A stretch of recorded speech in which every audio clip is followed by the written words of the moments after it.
Assalamualaikum warahmatullahi wabarakatuh. Alhamdulillahirrabbilalamin. Kita masih diberi kesehatan sehingga bisa melakukan pembelajaran meskipun melakukan pembelajaran secara online. Oke, sebelum kita memasuki pembelajaran kali ini, marilah kita berdoa dengan harapan semoga nantinya ilmu yang akan kita pelajari akan bermanfaat. Kemudian semoga pandemi ini segera berakhir. Berdoa dimulai. Berdoa selesai. Oke, nah sekarang kita akan membahas mengenai sistem pencernaan. Nah, pada minggu sebelumnya, kita sudah mempelajari mengenai sistem pencernaan dengan submateri nutrisi. Nah, untuk pertemuan kita kali ini, kita akan membahas sistem pencernaan dan gangguan pada sistem pencernaan. Oke, KD pada pertemuan kali ini yaitu KD 3.5, menganalisis sistem pencernaan pada manusia, terus gangguan yang berhubungan pada sistem pencernaan, dan upaya untuk menjaga kesehatan sistem pencernaan. Kemudian KD 4.5 yaitu menyajikan hasil penelusuran informasi tentang gangguan sistem pencernaan atau upaya untuk menjaga kesehatan sistem pencernaan. Nah, kemudian tujuan pembelajaran kita pada pertemuan kali ini itu ada 4. Yang pertama, peserta didik mampu mengidentifikasi organ-organ pada sistem pencernaan. Jadi, nanti kita akan mengidentifikasi organ apa saja yang termasuk dalam sistem pencernaan. Terus yang kedua, peserta didik mampu mendeskripsikan fungsi-fungsi dari sistem pencernaan. Terus yang ketiga, peserta didik mampu menjelaskan mekanisme atau proses pada sistem pencernaan. Terus yang keempat, yang terakhir, peserta didik mampu mendeskripsikan gangguan yang terjadi pada sistem pencernaan. Oke, nah sebelum kita memasuki materi sistem pencernaan dan gangguan sistem pencernaan, nah apakah kalian sudah tahu pada saat kita makan atau mengkonsumsi makanan, nah proses apa saja yang dilalui makanan hingga makanan tersebut menjadi feses? Nah, itu terus yang kedua, organ apa saja yang dilalui oleh makanan tersebut? Nah, ini yang nantinya akan kita diskusikan pada pertemuan kita kali ini. Nah, sekarang sistem pencernaan. Nah, pada sistem pencernaan itu ada 2 proses. Yang pertama proses pencernaan secara mekanis dan yang kedua proses pencernaan secara kimiawi. Apa itu pencernaan secara mekanis dan kimiawi? Nah, oke. Pencernaan secara mekanis adalah proses pengubahan dari bentuk kasar menjadi bentuk halus. Jadi proses pengubahan makanan itu dari bentuknya yang besar-besar jadi bentuknya yang lebih halus. Nah, proses pencernaan secara mekanis ini dilakukan dengan bantuan gigi. Jadi proses pencernaan secara mekanis dilakukan di mulut gitu. Nah, yang kedua, proses pencernaan makanan secara kimiawi. Nah, proses ini yaitu pengubahan makanan dari zat-zat kompleks menjadi zat yang lebih sederhana, yang lebih mudah dicerna oleh tubuh. Nah, ini pencernaan secara kimiawi ini dengan bantuan enzim. Jadi di seluruh tubuh itu mempunyai sebuah enzim, mempunyai enzim yang fungsinya untuk membantu proses pencernaan gitu. Nah, oke. Organ-organ apa saja yang ada di sistem pencernaan? Yang pertama ada mulut. Nah, mulut itu terjadi proses pencernaan secara kimiawi dan mekanis gitu. Dan yang kedua kerongkongan merupakan saluran yang menghubungkan antara mulut dengan lambung. Yang ketiga lambung. Terus yang keempat ada usus halus. Yang kelima ada usus besar. Dan yang terakhir ada kelenjar pada sistem pencernaan atau organ tambahan gitu. Nah, pada sistem pencernaan itu mempunyai kelenjar atau organ tambahan. Di antaranya itu ada hati dan kelenjar pankreas gitu. Nah, sekarang kita bahas satu persatu organ apa saja yang ada pada sistem pencernaan. Yang pertama, mulut. Jadi di dalam rongga mulut saat kita mengkonsumsi makanan itu terjadi proses pencernaan secara mekanis dan kimiawi. Nah, kenapa? Secara mekanis makanan itu dihancurkan dengan bantuan gigi, sedangkan secara kimiawi di dalam mulut ada kelenjar ludah yang menghasilkan enzim betialin atau bisa disebut enzim amilase gitu. Jadi saat mekanis itu makanan dihancurkan atau dihaluskan, terus secara kimiawi itu makanan diubah dari bentuk kompleks jadi lebih sederhana. Jadi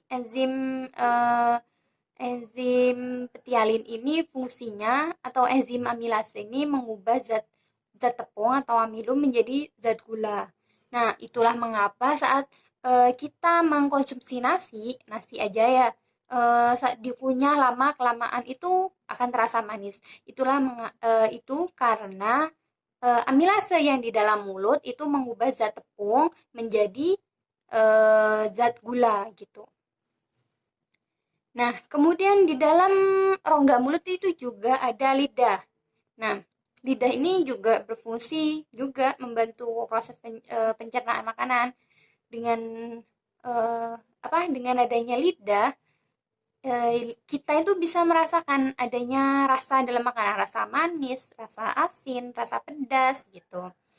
Ataupun asam dan yang lain-lain. Nah, lidah ini juga selain membantu menghasilkan rasa, yang kedua lidah ini juga berfungsi membantu menelan. Jadi menelan makanan yang sudah dikunyah tadi masuk ke dalam kerongkongan. Oke, kemudian gigi. Di dalam mulut juga terdapat gigi ya. Nah, gigi yang membantu proses pencernaan secara mekanis. Nah, pada anak-anak jumlah gigi itu ada 20 buah. Terdiri dari 8 gigi seri, 4 gigi taring, dan 8 gigi geraham. Sedangkan pada orang dewasa itu jumlah giginya 32, yaitu 8 gigi seri, 4 gigi taring, dan 20 gigi geraham. Jelas ya? Oke, sekarang organ pencernaan yang kedua, yaitu kerongkongan atau esofagus. Nah, jadi setelah makanan itu dicerna atau dihaluskan di dalam mulut, makanan itu akan masuk ke tekak atau faring. Nah, faring ini saluran yang menghubungkan bagian belakang rongga mulut dengan pangkal kerongkongan gitu. Nah, jadi pada faring ini yang nantinya itu ada sebuah katup. Jadi katup pernafasan dengan katup eh, kerongkongan atau makanan. Jadi saat kita makan, katup itu akan menutup. Kemudian saat kita bernafas, katup kerongkongan yang akan menutup gitu. Itu sebabnya mengapa saat kita makan itu dilarang makan sambil berbicara. Hal itu bisa menyebabkan katup itu terbuka keduanya atau salah terbuka katupnya itu kita bisa tersedak gitu.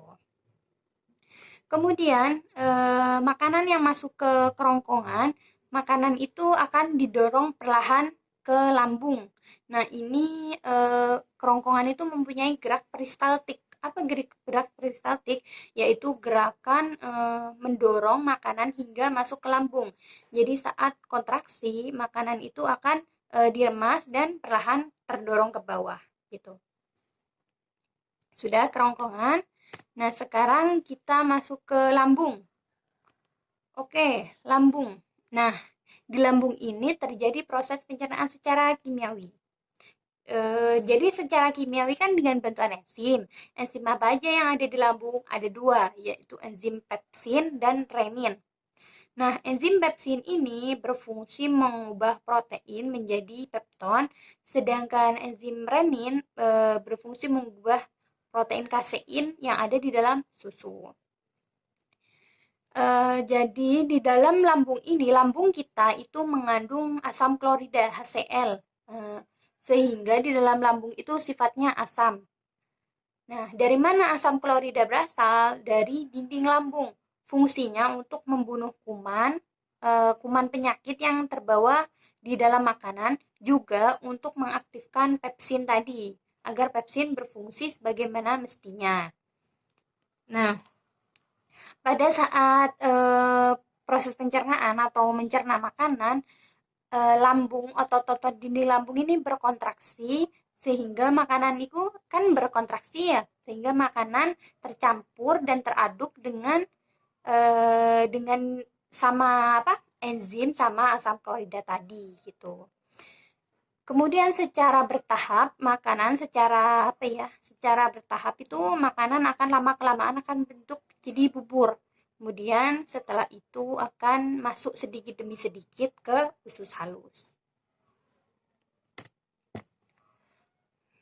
Oke, sekarang kita masuk ke usus halus.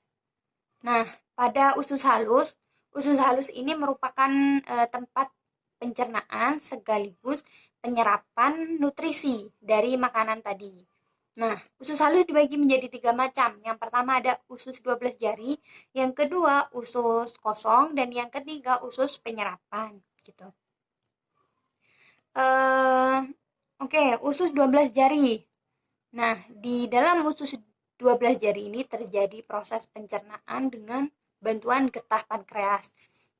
Karena ini terdapat saluran yang menghubungkan antara usus 12 jari dengan kelenjar pankreas. Jadi getah pankreas ini menghasilkan enzim amilase, tripsin, dan lipase.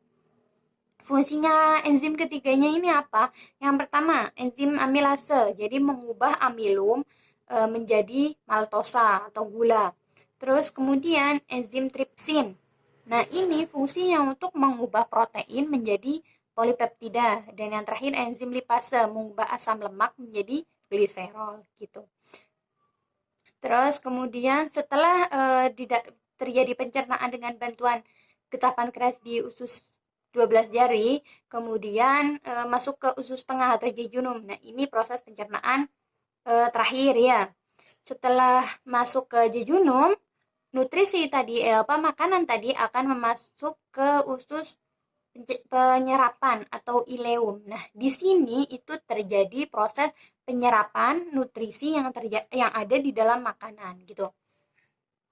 Jadi di dalam usus ileum, usus penyerapan itu terdapat villi. Nah, villi ini yang mengandung banyak pembuluh darah, sehingga villi ini yang bisa menyerap nutrisi pada makanan gitu. Jadi semakin luas permukaan, maka semakin banyak villi, sehingga penyerapan nutrisi itu semakin efektif gitu. Oke, usus halus jelas ya. Kemudian yang kelima, usus besar. Nah, usus besar ini diameternya sekitar 6,5 cm ya, sedangkan panjangnya sekitar 1,5 meter. Nah, usus besar ini terbagi menjadi 3 macam. Usus besar naik, terus usus besar melintang, dan usus besar turun. Jadi di dalam usus besar ini mengandung suatu bakteri, yaitu bakteri E. coli, Escherichia coli.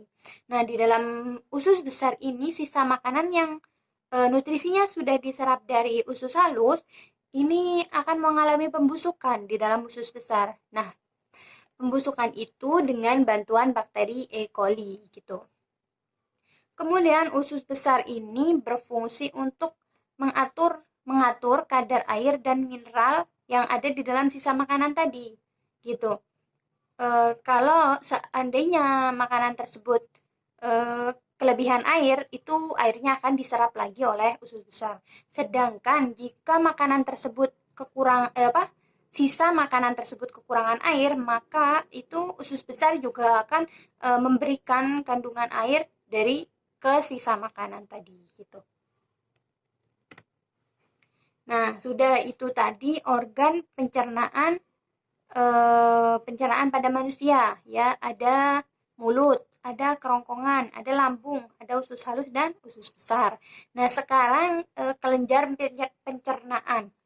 Jadi kelenjar pencernaan yang membantu proses pencernaan. Nah, yang pertama ada hati.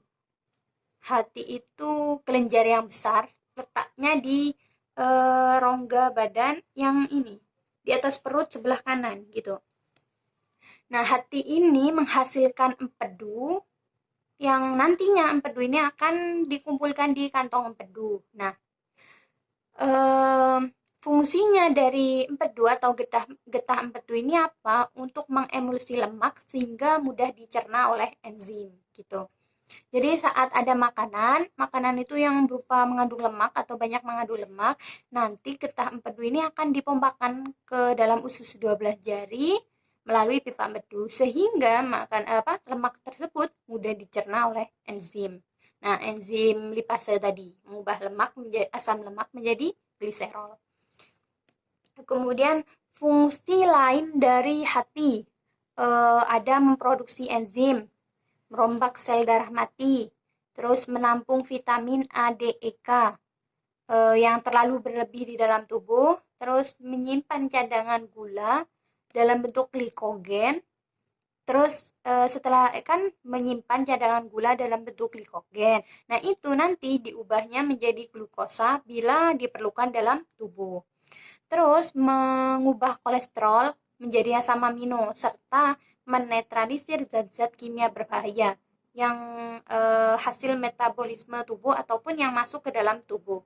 Jadi hati ini juga berperan sebagai detoksifikasi atau penghilang racun gitu istilahnya. Terus hati sudah. Yang kedua ada kelenjar pankreas. Nah, pada usus 12 jari tadi kan sudah dibahas sedikit ya mengenai pankreas yang menghasilkan enzim lipase, tripsin, juga amilase yang membantu pada proses pencernaan di usus 12 jari. Nah, kelenjar pankreas ini berperan dalam pencernaan dengan mengalirkan cairan basa natrium bikarbonat atau NaHCO3 yang memasuki usus 12 jari, fungsinya untuk menetralkan kondisi asam dari lambung. Jadi kan lambung itu kan asam ya, mengandung HCl pekat. Nah, itu saat makanan masuk ke usus 12 jari, jika terlalu asam, itu pankreas akan menghasilkan enzim cairan basa bikarbonat itu untuk menetralkan asamnya. Tuh. Terus adapun peran secara tidak langsung dalam pencernaan. Jadi peran secara tidak langsung itu pankreas menghasilkan hormon insulin.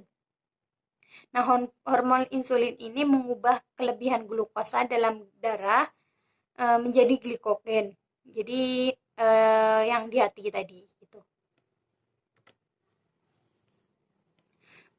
Sudah organ-organ pada sistem pencernaan. Yang sekarang kita akan membahas gangguan. Jadi gangguan yang terjadi pada sistem pencernaan. Yang pertama ada diare. Kalian pastinya sudah tidak asing ya dengan diare. Nah, gangguan ini terjadi karena proses penyerapan air pada usus besar itu terganggu.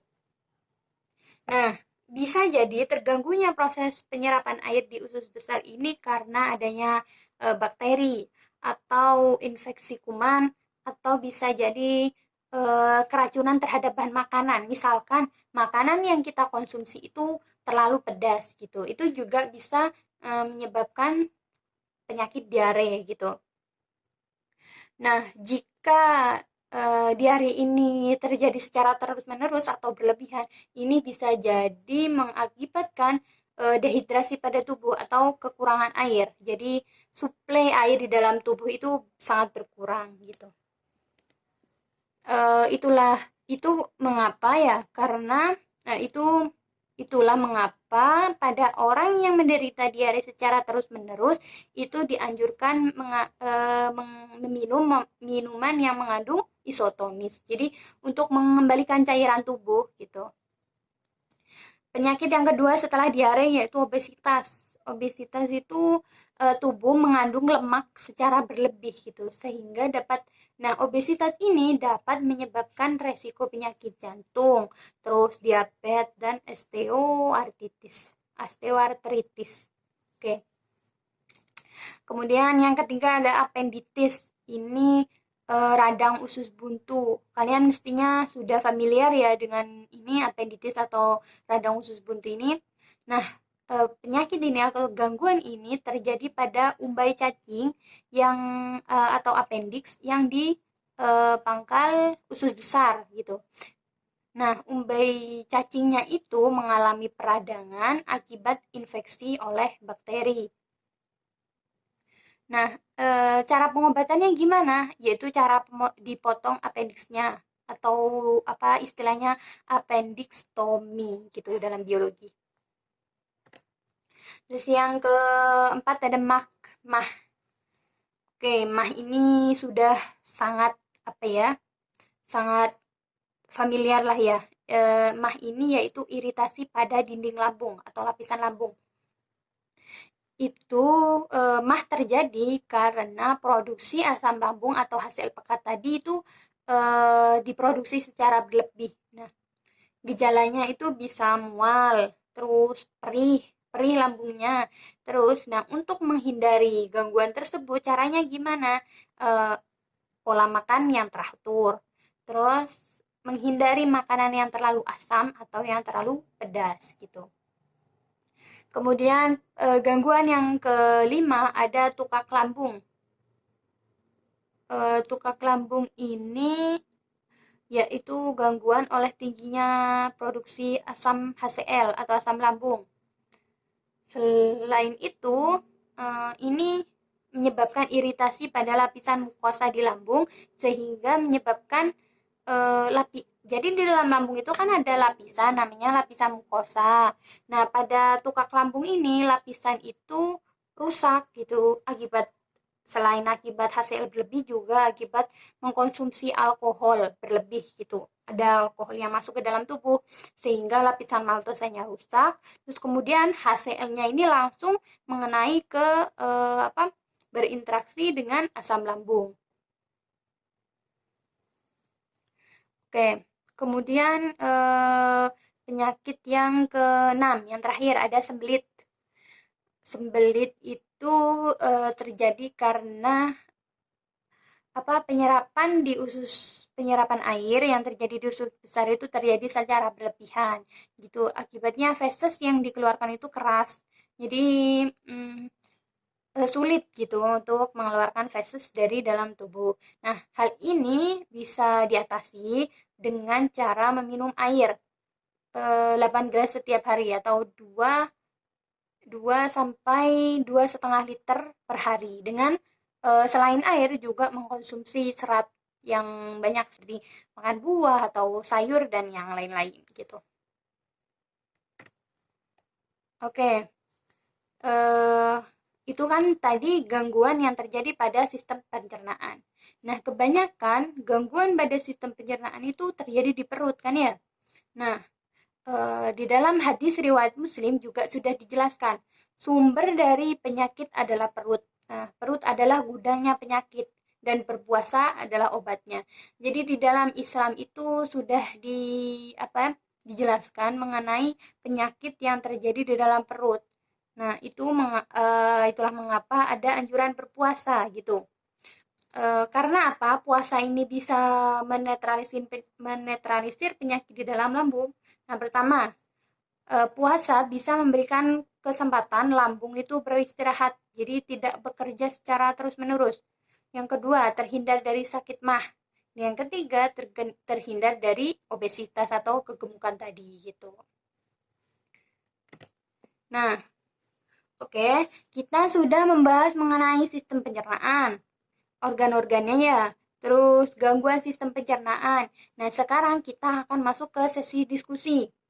Nah, diskusi kali ini kita akan membahas apa yang akan terjadi pada proses pencernaan jika kelenjar pankreas yang menghasilkan 3 enzim tadi itu tidak dapat menghasilkan enzim yang nantinya akan disuplai ke usus halus. Jadi efek atau akibatnya jika pankreas tidak menghasilkan enzim itu apa? Ya nantinya kita akan diskusikan. Oke. Nah, itu pada penjelasan kita atau penjelasan pada materi sistem pencernaan dan gangguan sistem pencernaan kali ini. Untuk kurang lebihnya saya mohon maaf. Jangan lupa dipelajari mengenai materi ini. Semoga ilmu yang tadi kita pelajari bermanfaat gitu. Saya akhiri. Wassalamualaikum warahmatullahi wabarakatuh.